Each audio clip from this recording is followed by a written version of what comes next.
Welcome, everyone, to the Win Now podcast, hosted by Deborah Byrd, founder and CEO of Plug and Play SM. I am so excited for today's show, so let's go. And then myself, Todd Bookspan, founder of Win by Noon. I seem to struggle to turn things off, like my brain is used to always learning, micro-consuming. And so it is hard for me to shut it off, and I've gotten better. So I think there's two listeners. You probably fall into one of two groups if you're listening to this. You are like, oh my gosh, I can't believe it. I haven't unplugged in a really long time. Or maybe you're one of the people who's really good at it. Unplugging. That's the topic of Win Now today. I'm your host, Todd Bookspan, along with Deborah Byrd, CEO and founder of Plug and Play SM. You know, I kind of feel like it's apropos that we're talking about unplugging and you are the CEO of Plug and Play. But that it's kind allows of fun. people to unplug, we plug in for you. That is true. That is true, right? If you are thinking about you're stuck in your social, then go check out plugandplaysm.com. Wow, we started off with a pitch right in the first few minutes, but that's okay because we're actually going to talk today about unplugging. You and I jumped on Zoom and you were telling me you didn't do your homework because you had no sporting events, you had no volleyball, no baseball. So really no excuses not to get homework done is the irony of it. No, but I love it because I feel that there's an opportunity for people to actually just relax and to not do for a couple of days. And, there's science behind it, but for a couple of days and, there's science behind it, but I love the fact that you were like, let's clean the garage. And Jordan was like, what'd he say? He was like, absolutely not. Like that's because I seem to struggle to turn things off. Like my brain is used to always learning, micro consuming.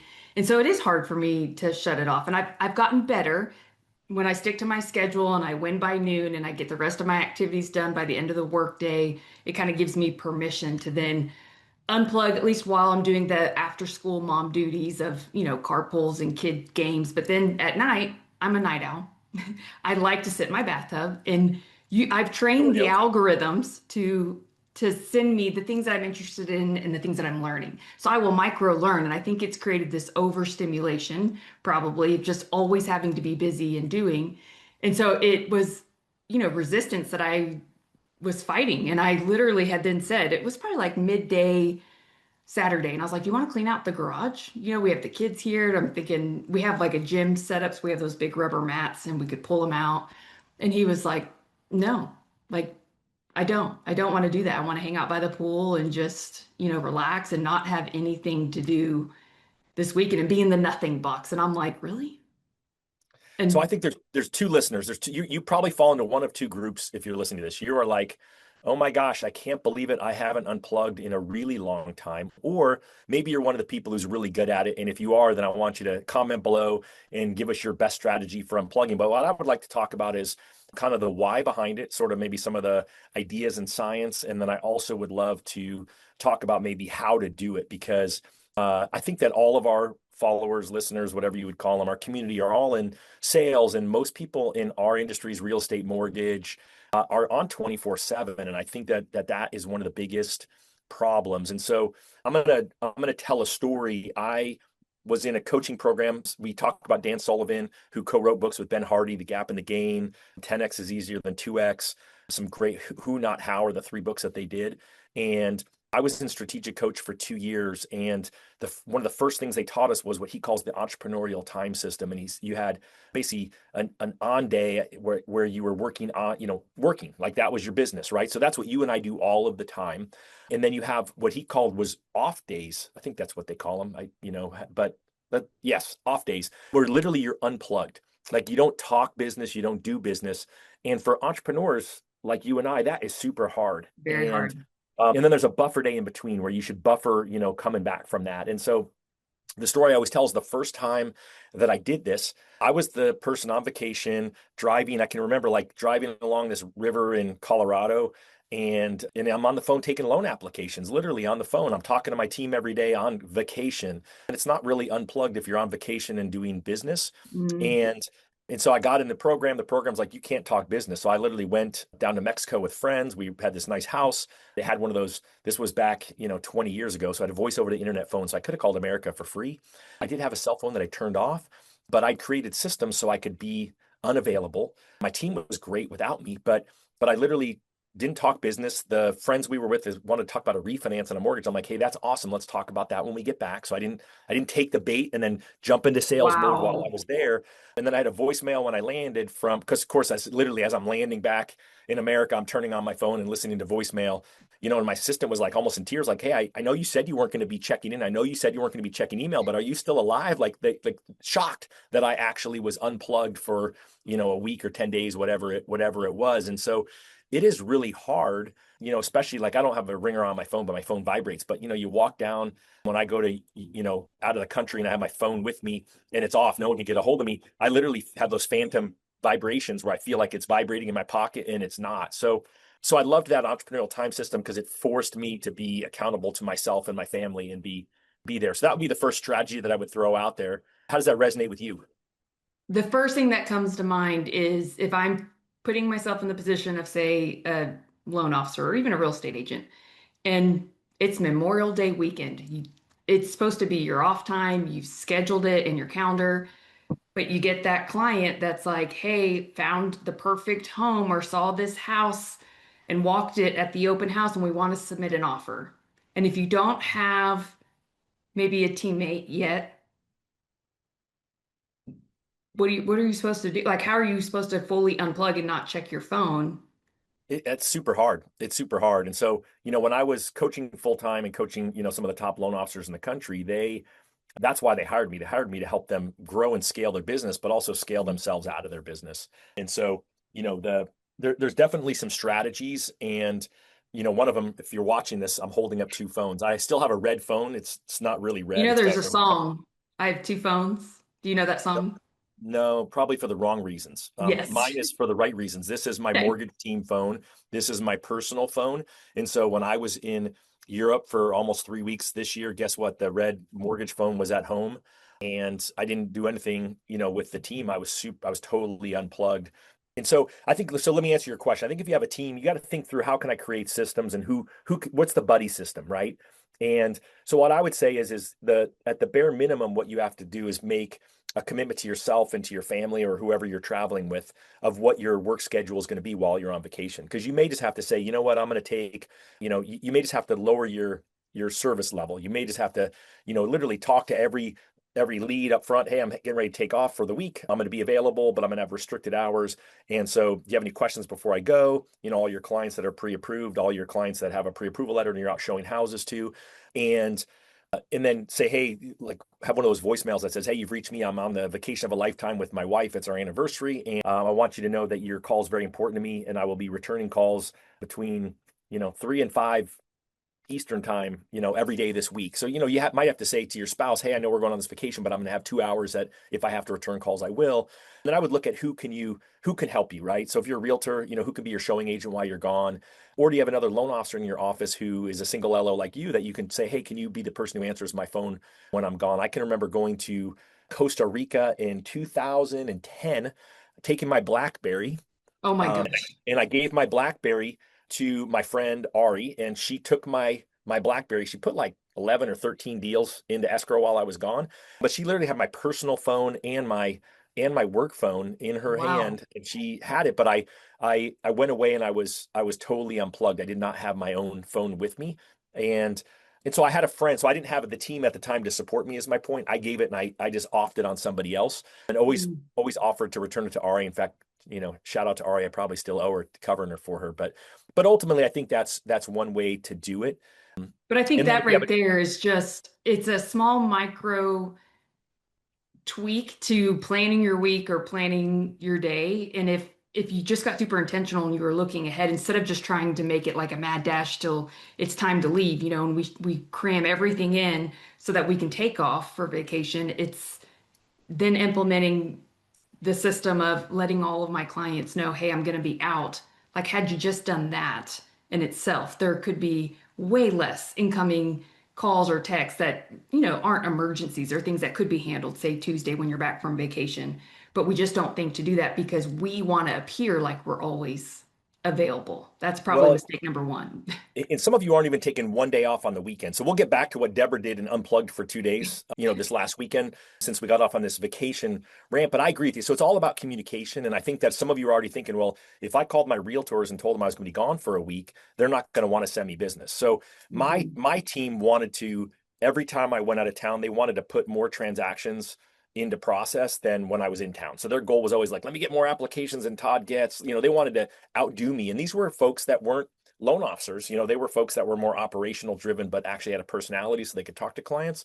And so again, you're going to think about that as you build a team. That's a totally different episode than this one. And then I also told that to my real estate agents. I said to them, because again, you have to have a relationship, you have to have a sense of humor. And I was like, hey, Deborah, I'm going to be out of town next week. Hey, the team's going to be in charge of everything. I've got a contest going with them where I'm going to bonus them based off of the number of applications they get and the number of deals they put into process. So number one is if you can do me a favor and make sure you still refer me transactions because it's going to benefit them. And then two, gosh, you know me, I got to be able to pay for my vacation when I get back. Right. So I wanted to encourage them Great. because there are going to be, you're going to have the one person you're going to talk to who's going to be like, oh, sorry, Todd, man, bro, you were gone. And I just couldn't, I didn't, I had to give it over to Bob, the other loan officer. And you're like, what? Like, you're going to have the people do that. But for peace of mind, that's okay. I Googled right as we decided this was we were going to talk about. I said, hey, what are the reasons that science of unplugging? It said cognitive restoration, right? Which that sounds good. Mental well-being, right? That like unplugging, it says here from social media and screen doxes, can lower symptoms of anxiety, depression, insomnia while boosting life satisfaction, right? Being present without your phone, like how that's good for not just you, the people around you, right? There's science says if you have your phone sitting on your dinner table, that causes stress. And then sleep quality. The funny thing is my, because I'm a gadget guy, I wear my Whoop and it's telling me what's going on. I sleep better on vacation. It's really weird. Oh, you're a Whoop guy now. I'm a You know, Whoop guy. I still have my Aura Ring because my Aura Ring is free, so I don't have to pay for it. It hasn't broken yet, but my Whoop is, yeah. That'll be another episode. But I really dig in okay. my Whoop. Dig in my Whoop. Yeah, I will say my sleep. Now that could be because of the screen time, but it could also be the sprees and the frozen popsicles right before Well, bed. well, I would tell you that I can, as a guy who looks at this every day, mainly my Mhm. heart rate and my sleep. Mm. Um, right. I love sugar, so sugar before bedtime, food before bedtime, and sugar before bedtime. Food increases the heart rate. Sugar increases it more, and alcohol increases it the most. I don't do It's kind of alcohol, crazy. but every night I do an Oreo ice cream sandwich every That night. is, and I love that for you. Like, I don't you all, I think you all should comment like, hey, what's your favorite nighttime snack? I mean, I appreciate when Giselle is like runs upstairs, take a shower, and I can sneak over to her candy stash and, just Oh have a my couple bites of gosh. candy and pretend I didn't have any. But, that's rough. Like, I'm really trying to be the guy who doesn't eat refined sugar that often. And so the bottom line is, how did you feel then Monday after taking off the weekend? It sounds like it took you half a day to be still wanting to clean the Yeah, garage. like my addiction was kicking in and I was like having to, resist it. But I would say come Sunday, it felt nice to be completely present. And like I didn't even know where my phone was. I was like, where's my phone? Like, which is not usual for me. I usually always have it near me, one for, my kids in case something happens. But it was nice. And so when Monday came, I was like, oof. I also had to resist the urge of waiting Sunday night to be like, should I go ahead and prep and like review what's come in? And I'm like, you know what? I'm sure it's fine. Like if it's gone this weekend, then I'll just wait. And it wasn't like a complete disaster. I mean, I had all the, those subscription emails that you end up deleting because you get them, every Monday or once a week whenever they come in. I just selected all, delete, and just got to the work business and everything was fine except for my homework that was due today for you. Well, that's how I get to inbox zero. Is I'm like, oh, let me just move everything. So I'm like, gosh, if I haven't used it by now, I probably don't need that email from 3 years ago that I'm still saving there just in case I need something. Yeah. It's amazing too because you can find stuff. I wanted to reach out to somebody who was a former mortgage client of mine, and I literally put his name into my email browser, and it found an email that he and I exchanged in 2008. I Googled it. He's still the CEO of the same company. And I emailed it. It said, oh, he's using a different email address. So hopefully he'll respond today. But I'm like, you don't need to save all your emails. Some people actually leave all their emails in their inbox just for that reason. But that Ooh, freaks me out. yeah. But I think the keys are this. So let me just kind of talk through some of the other ideas I think for unplugging. So number one, if you're going to unplug for extended period of time, just tell people that it matters. You can also hide the fact that you do it. Like I didn't tell anyone, hey, I'm leaving on a trip, but my out of office said, hey, I'm off It's celebrating the vacation of a lifetime. It's mine and Tara's anniversary, and I'll be back on this day, right? So my email says that, and so people know to call somebody if they use email. But email to me is such a low bar. I don't do too much email. And then my voicemail is just my normal voicemail because my team is taking over. So my team just jumps in, and that's how our team works anyway, since I'm not in the day-to-day of mortgage. So I've got that ability. But if you were going to have a voicemail and carry your phone with you, you could just have the, hey, I'm out of, hey, I'm on vacation. I think if you make it sound like a really big deal what you're celebrating, people will not have a problem with that. When I coached, besides coaching these leaders trying to grow and scale teams, I coached a couple of people. I called them my young guns. They were all men, 28 to 30-ish, all having their first baby at the same time. And they were literally, I thought they were going to be taking an application in the delivery room. And I had to have them have an out of office that said, my wife and I are expecting our first child. Like, so that way no one was freaked out when they were slower to respond. And these were all people who didn't have assistants, and, they were going to have to follow up on emails, the next day. I just didn't want them doing it, that, sitting there, literally babies coming out and they're like, hey, oh yeah, what's your name? Give me your social security number. I thought that was what they were going to do. So I do think you can warn people ahead of time if you feel the need and you have that confidence. I feel like if your relationships are strong, you should have that confidence, and your people should want to support you and want you to win. I think on a weekend, even if you're going to do it for just a day, like I love it when I see a real estate agent who's like, oh, I take off, Tuesdays and Wednesdays. Those are my days off because you have a weekend. But I think you can frame it that way. Awesome. Hey, you've reached me. It's Tuesday. As you know, I work Saturdays and Sundays. Today is my weekend day. So if this is urgent, I will get back to you. But if not, just know I will be getting back to you on Thursday morning. If you need to see a house, definitely text me and I'll get you out with my showing assistant, right? Your showing assistant, again, the other agent in your office who doesn't have a showing assistant who can be your showing assistant that day, or there's services out there that you can use as a showing assistant. And then I think you have to be okay with the fact that you can, it's okay to be bored. Like I'm not bored very often. I figured that out when I walk my dogs. I normally record videos, as you know, and then Deborah's like, dude, you haven't done enough videos this week. I got 3 up so far this week, so that's good. I was going to say you had gone a couple days where there wasn't any. I know. Thanks for rubbing it in and calling me out. That's good. But And by the way, but did you see on social someone had put, I love your walk and talks, and I can't remember who it was, but I was like, I've never seen that person like or comment on a single walk and talk that you've done, but it just goes to show that you can't always use likes or comments as your scoreboard because it's making an impact whether or not you can see the impact or not. That's my yeah, little you know what? And soapbox. the funny part about it is it makes the biggest impact on me, right? It's the Mhm. consistency of doing it. It's the Isn't it the thought accountability too to like have something to share every day, right? Yeah. I mean, absolutely. It's funny. I got my group coaching after this today, and I'm going to talk about that. I committed. I don't necessarily shouldn't say it here live, but I've committed after my last birthday. I'm going to run a mile a day, minimum a mile a day, just an easy mile. So I ran an easy mile before this. That's why my hair looks like it does, because I ended up on a phone call and didn't have time to jump in the shower. No, I I don't want think to it admit looks that. good today. I thought you got I it don't want to cut. admit that. There's no gel in it. I did have it cut last week. Oh, My guy Ryan cut it in his van. Hashtag lonely barber. And but it's funny because I hate running in the afternoon, but like Sunday took grandpa duty. I spent 3 hours with the grandkid in the morning. Didn't go to the gym, and I got home later in the afternoon. And I'm like, well, I'm running a mile. This has to be easy. Some days it's 3.5 miles. Some days it's 2.5 miles. But there's something to be said to be accountable and truthful to yourself. And so let's take that to this idea of unplugging. I think you all need to unplug for a day. Maybe a day seems like too much. Maybe just unplug for an afternoon, maybe Friday afternoon. Look at your calendar. What day is your least busy day? Like for me, my Monday afternoons and my Friday afternoons are kind of chaotic lately. So mm. maybe it's Thursday afternoon and you unplug, and maybe you cheat. Maybe it's just hypothetically, maybe I'm going to see the new Star Wars movie on Friday afternoon. And guess what? I'm not going to be answering my phone in the movie theater. So maybe you force yourself to just unplug, turn off your phone so you don't feel it vibrate while you're in there for the 2 hours that you're in a movie. Well, 2.5 hours because you have 30 minutes of previews now. But, think about that. You have this opportunity to force yourself to unplug for half a day. Just do that and see if anyone, proverbial, no one's going to die because you couldn't, get back to them quick enough to show them a house.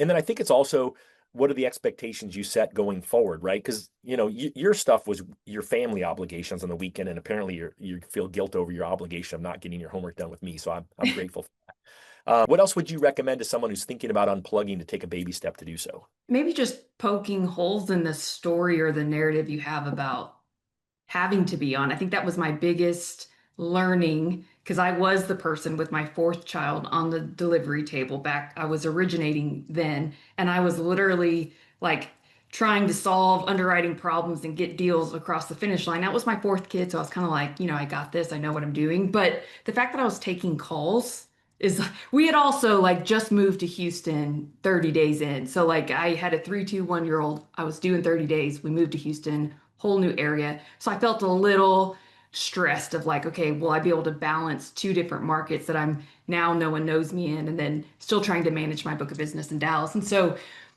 I stopped and I was getting coaching right after. It was probably about 6 months after I had Legend, and he had asked like, is it really like we think what we do is needed and we're going to be replaced? Like it's this story or this narrative that we may have created in our own minds, where if we just would have asked maybe the agent or the client, like, when do you need this by?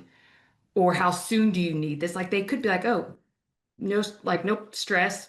Monday's good. And we're Ding, thinking we have ding, to ding. get, Ding, yep. ding, ding, right? We all, so you just said it. Mhm. What are the stories you tell yourself?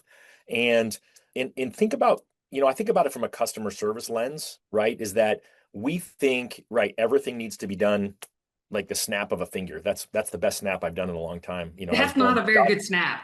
I know God didn't give me a snapper. I'm pretty great in a lot of areas, but the snapper is just not one of them. My kids think that's really funny. But but ultimately what I think is it's the story we tell ourselves about that. And Mhm. it's the other phrase I think you need to learn is under promise, over deliver, right? Especially when you have a team, right? The pressure you put your team under. So yeah, awesome. Hey, when are you going to be looking at houses? Hey, when are you going to get pre-approved? You ask the client and they're like, oh, I'm not going to get pre-approved till the weekend. Awesome. Hey, great. Let's schedule for next week. Hey, I'm not looking at houses till next week. When are you coming to town to look at houses, right? Great. Awesome. Then you can deprioritize that. So great. Would it be okay then if I get this to you by next Tuesday, right? And then you get it to him Friday or Monday, right? But buy yourself and your team time by setting the right expectations. And I do think that's really it. I've been so honored to coach some amazing loan officers. And I'm really surprised at how some of them truly believe they literally have their phone on their lap to respond at 7 o'clock at night. And I've been there. So don't, I'm not throwing arrows. The arrows are in my back too. But I feel like you have to be okay with the awesome. You know what? This is who I am. Great. Hey, it's the weekend. I'm going to get back to you, but I'm going to check my phone just once or twice during the weekend. And again, I feel like if you have build systems around it, right, which is the proactive updates, I think, the extreme is what I have, which is a phone that people like literally can't call. No one's got that number. Like you couldn't track me down in Europe if you tried. And and you eventually build a team or build a proxy team, which is the other individual in your world that does the same thing you do that you can trade off with. I think you can absolutely start by taking an afternoon off, then a day off, then a weekend off, then a week off. And I got a realtor friend. He's on a 6 week vacation with his friends. Wow. So Wow. he's scheduled to come on the Win by Noon Friday Mastermind coming up. So I'm excited for that. He's a real estate Oh, agent, runs a good. team out of Texas. So he's coming on. He's going to come on there. So all right, what else do you want to say to wrap this up? I feel like hopefully we've inspired you. Hopefully we've given you a few tactics that you can, put into your tool belt, and hopefully you'll comment or send Deborah a private message, so we can celebrate you when you take off a little bit of free time here that you deserve and owe yourself and probably owe your family. Yeah, and I think the biggest takeaway for me is I'm so good at scheduling and planning Monday through Friday for my business. And usually, again, my weekends are planned for me because of kid events. And we don't always know, depending on their bracket play, like what time they end up playing the next day. But I'm going to look ahead at schedules and go ahead and schedule the unplugging days on the weekends, on the days that I know that I can. So that way I don't slip into making that a chore day. All right. So last thing I'm gonna say, I thought I was done, but this is the first year we've done the Win by Noon calendar. This is the 2027 calendar. Ooh. It already has not very much on it, but it does have some stuff on it in January. Oh, they're the Philadelphia Eagles games. That's amazing. And then I also have on it the date for the LA Olympics in 2028, since I already have tickets for it. And then here's my calendar. So it already has it. You and I were talking about Oh. we're trying to get a speaking gig in September. That's the event's on a Thursday, on a Friday and a Saturday. And that Saturday I've got to be in Vegas because I'm taking my wife with my brother and sister-in-law to see the Foo Fighters. So guess what? I really want to speak there. Like if I could pick things that would be impactful for my business this year, it would be speaking there. And I'm hoping I can get asked to speak early in the day on Friday so I can still do that. But it's, this one got a lot of things in it. It's got everything. It's got anything that I may want to do. It's got all the shows I'm going to see with Giselle, our show schedule. It's got exactly what to say guides meeting in Hudson. It's got, the Darker Waves Music Festival I'm going to with my wife. It's got, all the things that I've got on my calendar, business and personal, but I always fill the personal in first. So I love that you're doing that. You If you get one want of to talk, those 2027 calendars, Todd. why don't you just DM me 2027? Actually, email me todd@winbynoon.com, 2027 calendar. And then Arnie will make sure she gets you one. It's 11 by 17 calendar you print out. I actually, full disclosure, I just took the PDF, I printed it at Staples. So it cost me like $2. I printed 5 of them. And so that way, if you're a Win by Noon subscriber, we're starting to ship them out. So we're getting them out earlier so that people have them based on our new shipping schedule. So man, that was a lot. I hope it was helpful. I feel like we could still talk for another hour on this, but I know we've got more to deliver. Okay, so now all you have to do is win now. Go get them, everyone. Thanks for watching. Make sure you like, comment, and please subscribe. According to Stephen Bartlett, of the CEO Diaries, that only 24% of people actually subscribe to these things, and hopefully Deb and I are higher than that. But if you could just do that, that would mean a lot. And win now.